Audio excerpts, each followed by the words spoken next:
7:40 in the evening, Pacific Time, July 28th, 2026. At that exact moment, every major news network on Earth was running the same story euro, a magnitude 7.1 earthquake that had just torn through southern Japan, killed more than a dozen people, and validated a 10-year-old scientific forecast about a fault called Hinagu. And at that exact same moment, 8,200 kilometers away, in Sonoma County, California, the ground moved too. Magnitude 4.3, near a small town called Cloverdale. Felt as far away as San Francisco. Here's the question that occurred to thousands of people in Northern California within seconds of feeling their own floor shake. Is this connected? Here's the answer almost nobody actually got, because it requires more nuance than a headline allows. It is not, no, don't be ridiculous.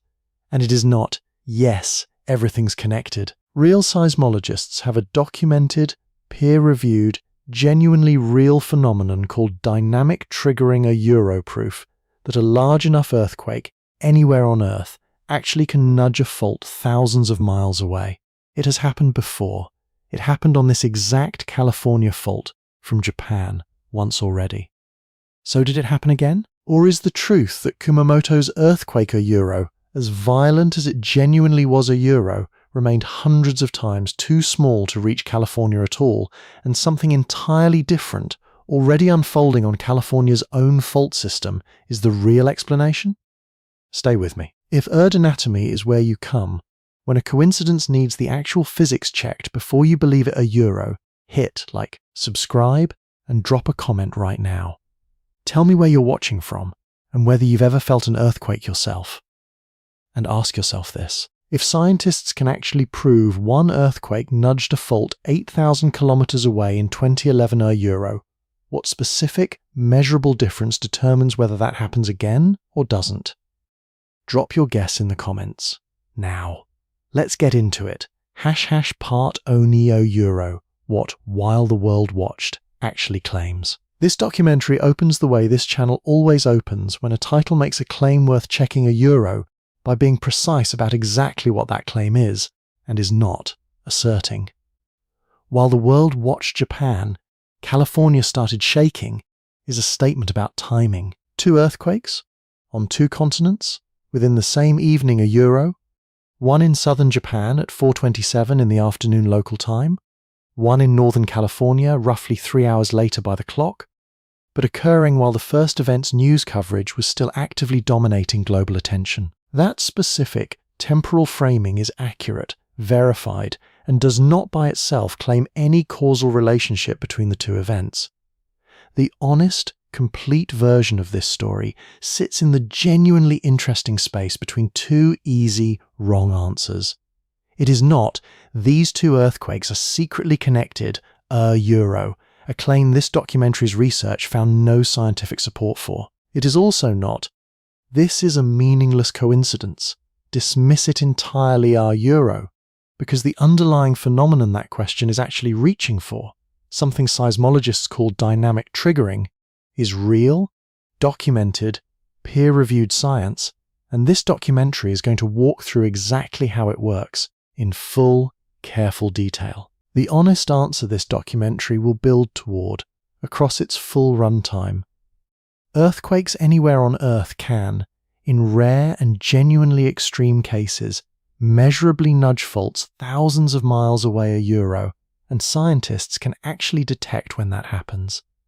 This specific pair of earthquakes, this documentary will demonstrate precisely, does not fit that pattern. Not because the phenomenon isn't real, because the Kumamoto earthquake, despite its genuine severity, was not remotely large enough to produce it euro, and because California's own fault, independently, already had its own story well underway. # part TWO euro, what actually happened in Cloverdale. Start with the precise, verified sequence of events, because everything else in this documentary depends on this timeline being exactly right. At 7:40 p.m. Pacific Daylight Time on Tuesday, July 28, 2026, a magnitude 4.3 earthquake struck Sonoma County, Northern California, approximately 8 kilometers euro, 5 miles euro, east-southeast of the small town of Cloverdale, near the Geysers geothermal field. The United States Geological Survey's Shake Alert Earthquake Early Warning System activated automatically at the moment of rupture, initially flagging the event at magnitude 4.2 before the reviewed figure settled at 4.3. The hypocentral depth, approximately 5.5 kilometers euro, 3.4 miles euro, a genuinely shallow crustal event. Just 38 seconds after the main shock, a magnitude 2.5 aftershock struck in almost the identical location.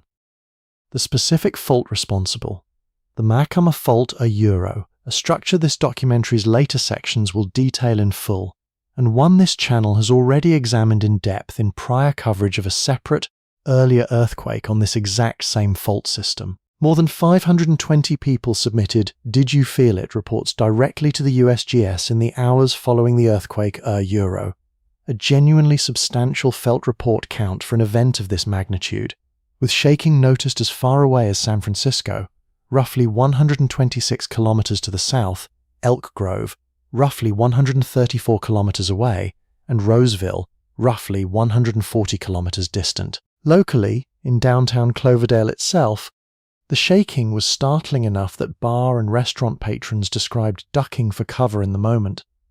California State Senator Mike McGuire, whose district covers the affected area, offered a direct, plain language characterization, a good-sized shaker, with no early damage reports. The United States Geological Survey classified this event with a green Pega alert euro, the agency's lowest severity tier, specifically indicating a minimal likelihood of casualties or significant structural damage. No injuries and no damage were reported anywhere in connection with this earthquake.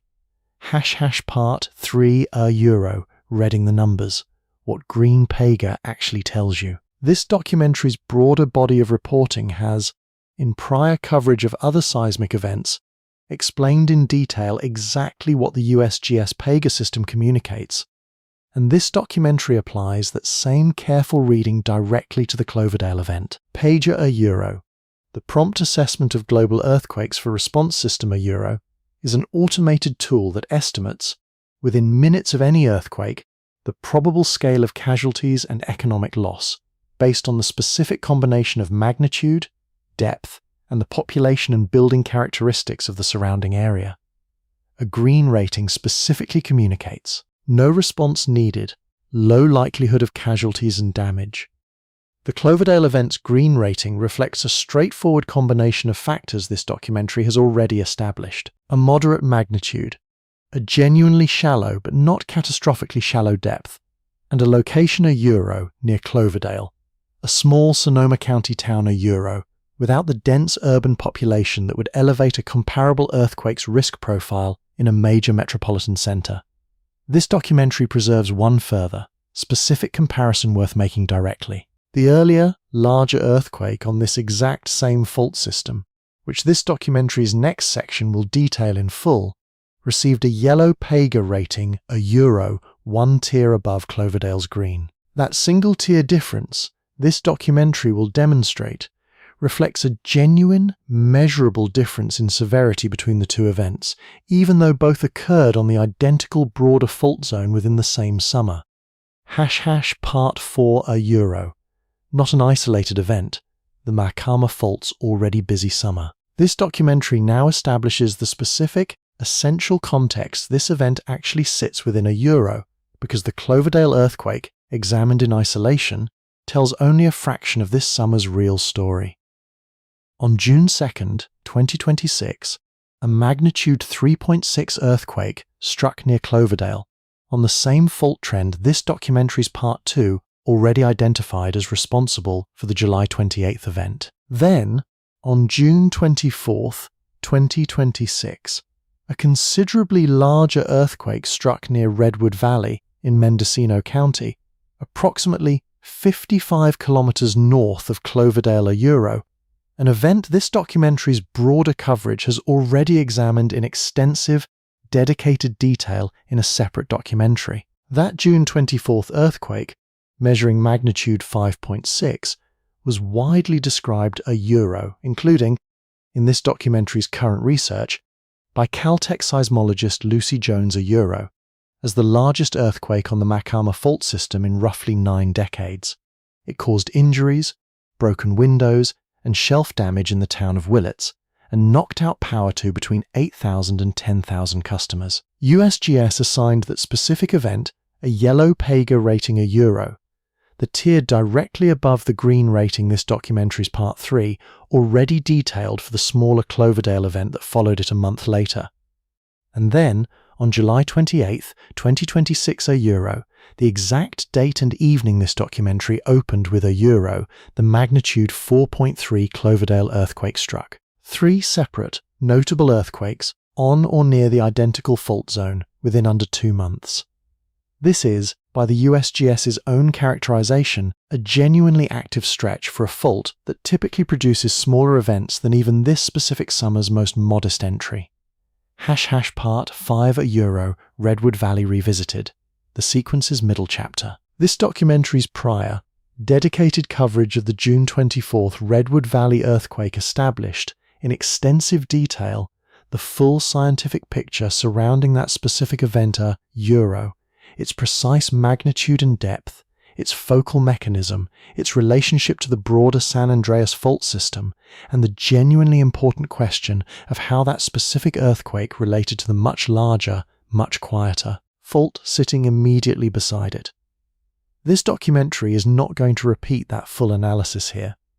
What matters directly for this documentary's current story is the specific, narrower fact that earthquake establishes as this summer's opening chapter. A month before Cloverdale, this exact fault zone had already produced its largest instrumentally recorded earthquake in roughly 9 decades a Euro, an event severe enough to injure people, break windows, and knock out power to thousands of households. The Macama fault, in other words, had already demonstrated exactly how active it was capable of being well before this documentary's central July 28th event occurred at all. # Part SIS a Euro, Meet the Macama Fault again. For viewers encountering this specific fault system for the first time, this documentary provides the essential background directly a Euro. The same fault this channel's earlier, dedicated coverage examined in far greater depth. The Macama fault is a right lateral strike-slip fault running approximately 110 miles from the town of Healdsburg in Sonoma County north to Laytonville in Mendocino County. It is considered the northern continuation of the Hayward Fault a Euro, a structure sometimes nicknamed a tectonic time bomb for the San Francisco Bay Area specifically, because of how directly it runs beneath some of the region's most densely populated communities. The United States Geological Survey considers the Macama fault capable, at its theoretical maximum, of producing an earthquake as large as magnitude 7.5. Compared to its more famous neighbours a Euro, the Hayward Fault itself, and the San Andreas Fault, this broader system is ultimately part of a Euro. The Macama remains considerably less studied. Scientists retain a genuinely limited picture of its full earthquake history and its long-term recurrence cycle, a specific knowledge gap that is part of why this particular summer's cluster of activity has drawn heightened attention from seismologists specifically. # Part 7 a Euro, the geysers, a complication worth addressing directly. The July 28th Cloverdale earthquake's specific epicenter sits near a location this documentary needs to address with genuine care, because it introduces a legitimate scientific complication this documentary is not going to gloss over. The geysers is the world's largest geothermal energy field a Euro, a location where geothermal extraction, the process of drawing heat energy from underground reservoirs to generate electricity, is independently well documented to induce background seismicity of its own, entirely separate from the natural tectonic activity occurring on nearby faults. This documentary states directly and precisely what this specific proximity does, and does not, mean for the July 28th earthquake. The main shock itself has been specifically attributed to the Macama fault directly, not to geothermal operations at the geysers. This is an important, deliberate distinction. Induced seismicity connected to geothermal extraction typically produces a specific, recognizable pattern euro, smaller magnitude events, clustered tightly around the specific injection or extraction wells themselves. The magnitude 4.3 Cloverdale main shock, with its specific focal mechanism and its direct correspondence to the Macama fault's established, mapped trace, does not match that pattern. This documentary preserves this distinction because it is exactly the kind of nuance easy to lose in casual retelling euro, a genuine, well-documented source of induced seismicity sitting geographically close to a genuinely separate, naturally occurring tectonic earthquake, with the specific evidence pointing clearly toward the natural fault as this particular event's actual source. #part EIGA Euro. Two separate California stories. Before this documentary turns to its central scientific question, one further geographic distinction deserves direct, careful attention euro, because California's earthquake activity this same year has not been confined to the specific fault system this documentary has centered its story on. This documentary states directly, the Macama Fault is a completely separate structure from the Southern California segment of the San Andreas Fault euro, the specific stretch associated with the long-standing Big One concerns surrounding the greater Los Angeles metropolitan area. That southern system has produced its own, entirely independent news cycle throughout this same year, including a documented earthquake swarm near Brawley in the Imperial Valley earlier in 2026. Northern and Southern California's fault networks are both genuinely active. They are active independently of one another euro, a distinction this documentary preserves specifically to prevent exactly the kind of geographic conflation that could otherwise blur two genuinely separate, unrelated seismic stories into a single, misleadingly unified narrative. #part 9 euro, the question everyone actually wants answered. Having established the full, specific California context, this documentary now turns directly to the central question its title raises euro, the one this documentary's hook opened with, and the one this entire dossier exists to answer honestly. Is the July 28th Cloverdale earthquake connected, in any genuine scientific sense, to the Kumamoto earthquake that struck Japan roughly 3 hours earlier that same day? The short, direct answer this documentary's underlying research establishes: no scientific link has been established between this specific Kumamoto earthquake and this specific Cloverdale earthquake. But this documentary is not going to stop at that short answer, because the full picture is considerably more interesting than a flat no euro, precisely because the underlying phenomenon this question is instinctively reaching toward is genuinely real, genuinely documented, and genuinely worth understanding in careful, precise detail. #part 10 euro, dynamic triggering. The physics of an earthquake nudging another far away. This documentary now explains, in full, the specific scientific phenomenon underlying this entire story's central tension euro, a genuinely real mechanism called dynamic triggering. When a large earthquake ruptures, it generates seismic waves that radiate outward through the earth in every direction. For most earthquakes, these waves attenuate euro, lose their energy and coherence euro, over relatively modest distances, becoming imperceptible within a few hundred to a few thousand kilometers. But for the very largest earthquakes, the ones releasing genuinely enormous quantities of energy, these waves can retain enough coherent energy to physically pass through and briefly stress fault systems thousands of kilometers away from the original rupture. This is not a fringe or speculative idea. The United States Geological Survey directly confirms this phenomenon occurs, citing specific, well-documented historical examples. The 1992 magnitude 7.3 Landers earthquake in California and the 2004 magnitude 9.1 Sumatra earthquake euro, an event so large that its seismic waves triggered detectable aftershock activity as far away as Myanmar. Dynamic triggering, in other words, is genuine, established, peer-reviewed seismology. The question this documentary's remaining sections will answer precisely is not whether this phenomenon exists euro, it clearly does euro, but whether it applies to this specific pair of earthquakes.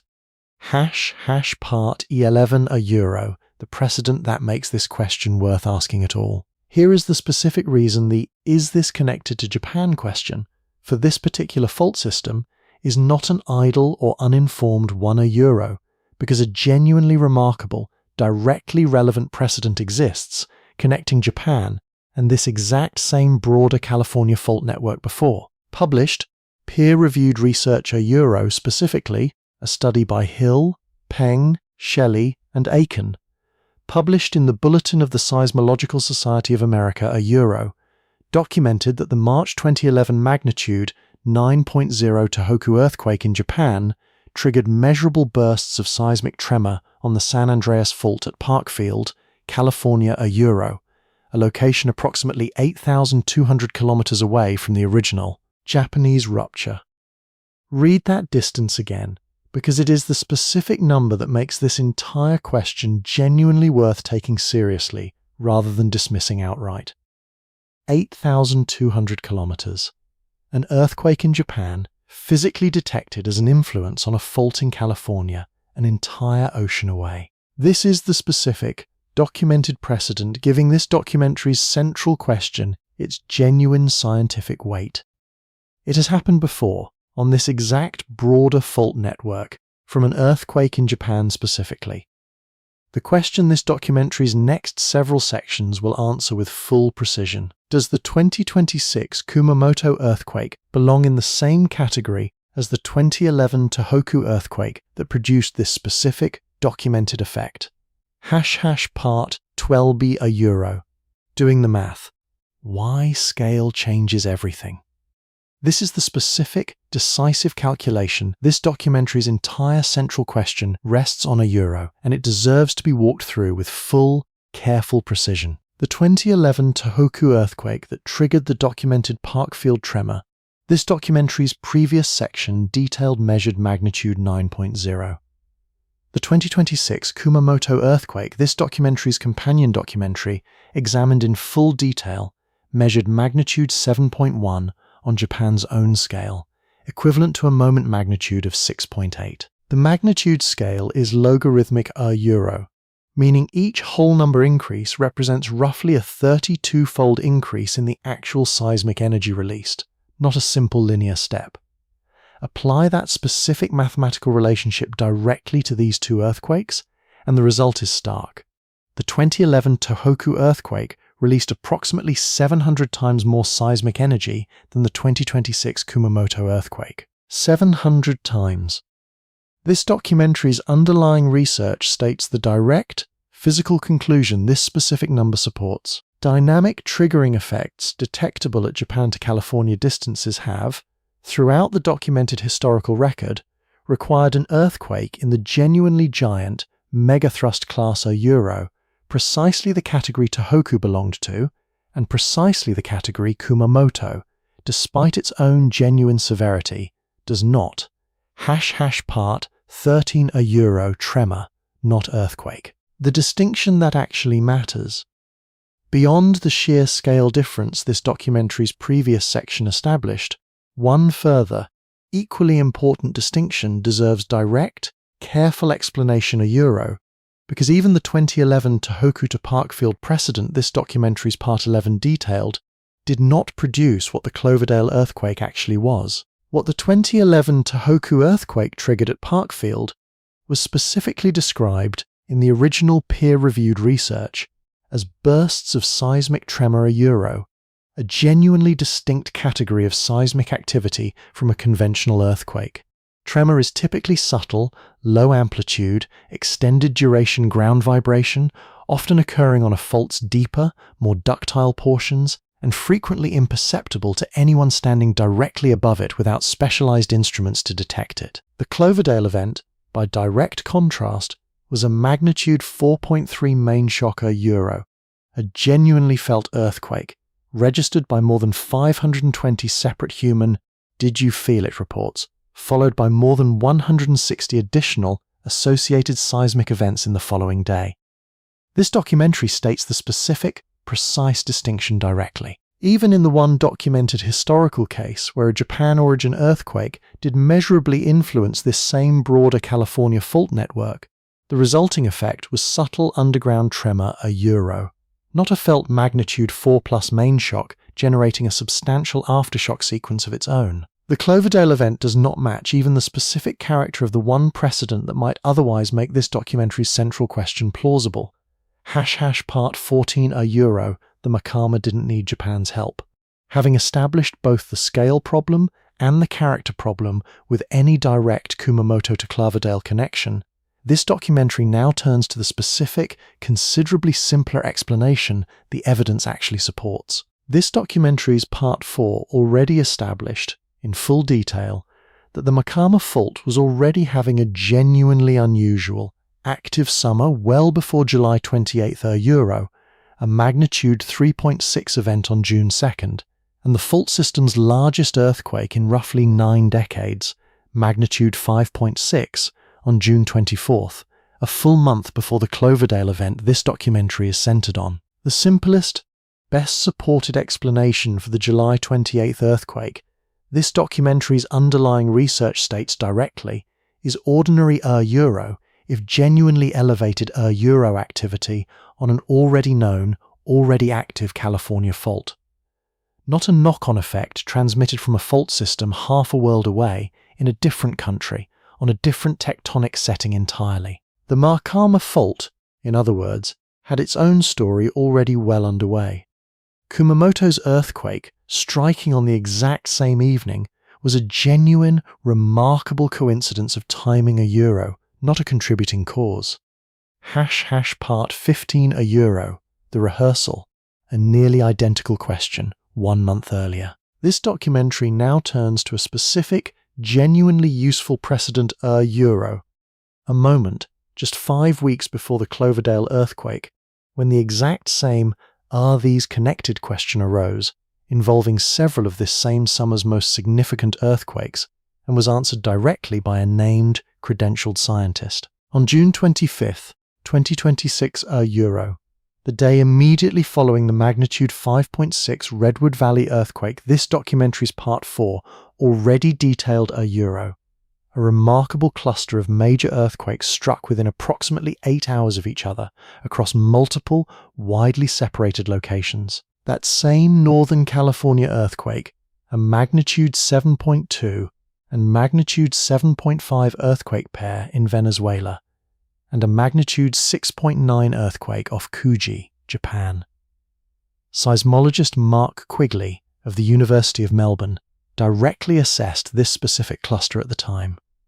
His conclusion: the two Venezuelan earthquakes likely triggered each other, given their close geographic proximity and near simultaneous timing. But no evidence connected either the Japanese earthquake or the Northern California earthquake to that broader sequence.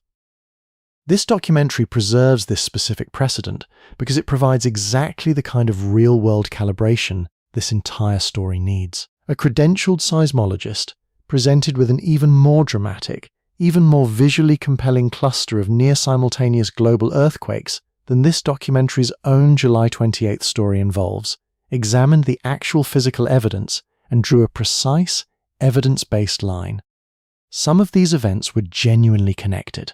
Others, despite the striking coincidence of timing, were not. # part S16 Euro. Why that precedent matters directly for this story. The specific value of the June 25th precedent this documentary's previous section detailed is not merely that it happened. It is that it demonstrates, directly and concretely, exactly the kind of careful, case-by-case scientific reasoning this documentary is applying to its own central question. Mark Quigley's assessment did not default to a blanket, nothing is ever connected position, dismissing every temporal coincidence as scientifically meaningless. Nor did it default to a blanket, everything happening on the same day must be related position. It examined the specific physical evidence, case by case, earthquake pair by earthquake pair, and reached different conclusions for different pairs within the identical cluster Euro, genuine triggering between the two geographically close, near-simultaneous Venezuelan events, and no evidence of connection for the more geographically distant California and Japan events within that same 8-hour window. This documentary has applied exactly this same specific, case-by-case standard to its own central question throughout parts 9 through 14 Euro, examining the actual scale of the Kumamoto earthquake, the actual documented character of Japan to California dynamic triggering when it has genuinely occurred, and the actual, independent, already active state of the Marikana Fault before July 28th ever arrived. The conclusion this documentary reaches is not a dismissal of the underlying phenomenon. It is a precise, evidence-based determination that this specific pair of earthquakes does not meet the documented threshold for it. # part 17 Euro, the aftershock sequence, what 160 events actually tells you. This documentary now turns to the specific, ongoing sequence of smaller earthquakes following the Cloverdale main shock Euro, because understanding this data precisely helps confirm the ordinary, locally driven activity explanation this documentary's part 14 already established. Within the day following the July 28th main shock, more than 160 associated seismic events had been logged in the immediate area Euro, the vast majority too small to be felt by anyone without specialized instruments. This is, by any standard seismological measure, an entirely typical aftershock sequence for an earthquake of this specific magnitude. Following the same general statistical decay pattern, this documentary's broader reporting has detailed in prior coverage of other California and international earthquake sequences. USGS's own operational forecast, issued in the sequence's immediate aftermath, placed the odds of at least one additional magnitude 3 or larger aftershock at roughly even Euro, a genuine, meaningful possibility, but not an escalating or unusual one. By July 30th and 31, this documentary's underlying research confirms the sequence had begun decaying normally, dropping to predominantly micro-earthquakes at magnitude 2 and below Euro, precisely the expected trajectory for an aftershock sequence of this specific scale, continuing to unfold entirely independently of anything happening on the opposite side of the Pacific. # part Eichen Euro, the human reaction, what people actually felt that night. Beyond the pure seismology, this documentary considers the specific, genuinely human dimension of this story worth including directly Euro, because the psychological connection between these two earthquakes was real for the people who lived through it, even where this documentary has now established the geological connection was not. NBC Bay Area spoke directly with residents near Lake Sonoma, close to the Cloverdale epicenter, who described having spent that same evening following the ongoing news coverage of the Japan earthquake Euro, and who, when their own ground began shaking hours later, wondered aloud whether it might represent, in their own words, a precursor to something much larger. This documentary states directly, that is a genuinely natural, entirely understandable human reaction. Watching footage of a devastating earthquake unfold on the other side of the world, and then feeling your own floor move within the same evening, is exactly the kind of coincidence that would make anyone's mind reach for a connection. This documentary's own extensive walk through the actual physics Euro dynamic triggering's real but narrow documented range, the specific 700-fold energy gap between Tohoku and Kumamoto, the Marikana Fault's own already active summer Euro, exists precisely to answer that completely reasonable, completely human instinct with the careful, honest science it deserves, rather than either mocking the instinct or exploiting it. # part 19 Euro. The conspiracy frames that are not the story.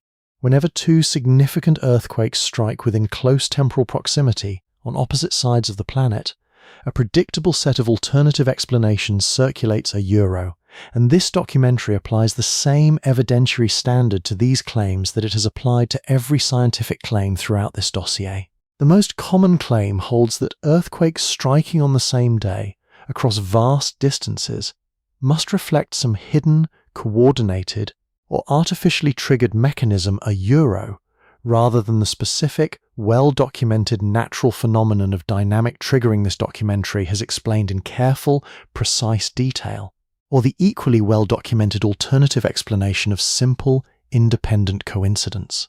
Apply the actual physics this documentary has already established throughout. Dynamic triggering, where it genuinely occurs, requires an earthquake in the specific, extreme megathrust category Euro, magnitude 9 class events like 2011 Tohoku, releasing energy on a scale that dwarfs, by many orders of magnitude, any technology human civilization has ever constructed or could plausibly deploy covertly. And even at that extreme scale, the documented effect is subtle underground tremor, not a fresh, independently generated main shock thousands of kilometers away. There is no publicly known or scientifically plausible mechanism by which any artificial technology could reproduce, let alone exceed, the specific triggering threshold that natural megathrust earthquakes themselves only barely, occasionally cross. A related claim holds that the Makama Fault's specific, documented 3 earthquake summer Euro, June 2nd, June 24th, and July 28th Euro, is itself evidence of some hidden, coordinated cause, rather than the genuine, if still only partially understood, natural behavior of a fault system this documentary's Part 6 already established remains considerably less studied than its more famous neighbours. This is precisely the kind of genuine scientific uncertainty Euro, a real fault, still being actively characterised by ongoing research Euro, that this documentary treats as an honest open question, not as evidence of anything more sinister. The actual, complete explanation for everything this documentary has described Euro, a genuinely real physical phenomenon called dynamic triggering, documented at exactly the extreme scale where it has actually been observed, and a genuinely active, independently behaving California fault system producing its own, locally driven sequence of earthquakes across a single active summer Euro requires no hidden mechanism. It requires only the physics this documentary has already spent 18 sections carefully explaining. ## Part 20 Euro. What scientists are actually watching right now. Behind every figure in this documentary, specific agencies continue actively monitoring the exact systems this dossier has described. At the United States Geological Survey, seismologists continue tracking the Cloverdale aftershock sequence this documentary's Part 17 detailed, watching directly for whether the roughly even odds of an additional magnitude 3 or larger event within the agency's standard 1-week forecast window actually materializes. At institutions studying the broader Makama fault system Euro, building directly on the same research this documentary's companion coverage of the June 24th Redwood Valley earthquake already detailed in full Euro, researchers continue working to close the specific knowledge gap this documentary's Part 6 identified. The fault's still only partially understood full earthquake history and long-term recurrence cycle, a gap this summer's specific cluster of 3 notable events has given fresh, urgent motivation to close. And at the broader international seismological community studying dynamic triggering as a phenomenon in its own right Euro, the same community responsible for the original Hill, Pung, Shelley, and Aiken research this documentary's Part 11 detailed Euro researchers continue refining exactly where the genuine threshold sits, between earthquakes large enough to produce a measurable distant effect, and earthquakes, like Kumamoto, that remain within a normal, self-contained regional event, however severe. None of these researchers are claiming to have permanently closed the book on any of these specific questions. All of them are actively working, in real time, to refine the answers as new data continues arriving. ## Part 20 Uni Euro, the Honest Uncertainty section. This channel's foundational discipline is refusing to manufacture certainty the evidence does not support. Here, gathered directly from this documentary's underlying research, is everything about this specific story that remains genuinely, explicitly open. Whether the Cloverdale aftershock sequence continues decaying normally through its full forecast window, or produces an additional magnitude 3 or larger event within the roughly even odds USGS's own forecast assigned, remains, as of this documentary's compilation, unresolved. The Makama Fault's full, long-term earthquake history and recurrence interval Euro, the specific knowledge gap this documentary's Part 6 identified directly Euro, remains only partially characterized by current seismological research, a genuine, acknowledged limitation this documentary's broader coverage of this fault system has already established in detail. Whether this summer's specific 3-earthquake cluster on the Macama Fault represents a meaningful shift in this fault's underlying behavior, or simply reflects the kind of natural, expected variability any active fault system periodically produces, cannot currently be determined with the fault's still incomplete historical record, and the precise, quantitative threshold separating an earthquake capable of producing genuine, documented dynamic triggering at intercontinental distances a euro, like 2011's Tohoku event a euro, from an earthquake that remains, however severe locally, self-contained within its own region a euro, like 2026's Kumamoto event a euro, continues to be refined by ongoing seismological research rather than representing a single, permanently fixed number. This documentary will not manufacture false confidence on any of these 4 open questions. #part 2020 Toduo a euro. 2 earthquakes, 1 evening, 2 different stories. Return to where this documentary began. At 4:27 in the afternoon, Japan Standard Time, a fault beneath Kumamoto slipped, confirming a decade-old scientific forecast this channel's companion documentary examined in full detail. Roughly 3 hours later, by the clock a euro, but the exact same evening, while that Japanese earthquakes coverage was still actively unfolding across every major news network on Earth a euro, a fault beneath Sonoma County, California, slipped too. This documentary has walked through, with full scientific precision, exactly why those 2 events, despite their genuinely striking coincidence of timing, are not connected. Dynamic triggering is real a euro, documented directly on this exact broader California fault network from an earlier Japanese earthquake in 2011. But that documented precedent required an earthquake releasing roughly 700 times more energy than Kumamoto actually produced. And even then, the resulting effect was subtle underground tremor, not a fresh, independently generated, felt main shock with more than 160 aftershocks of its own. What actually explains Cloverdale is considerably simpler, and in its own way, no less genuinely interesting. A specific, still only partially understood California fault, already in the middle of its most active summer in roughly 9 decades, doing exactly what an active fault does a euro, producing another earthquake on its own schedule, entirely independent of anything happening on the opposite side of the Pacific Ocean that same evening. The instruments are still recording on both continents. Japan's Earthquake Research Committee is still working toward its formal assessment of the Kumamoto sequence. USGS is still tracking whether Cloverdale's aftershock sequence produces one more notable event within its own forecast window. 2 faults, 2 continents, 2 entirely separate stories a euro that, for one specific, remarkable evening in July 2026, simply happened to unfold at the same time.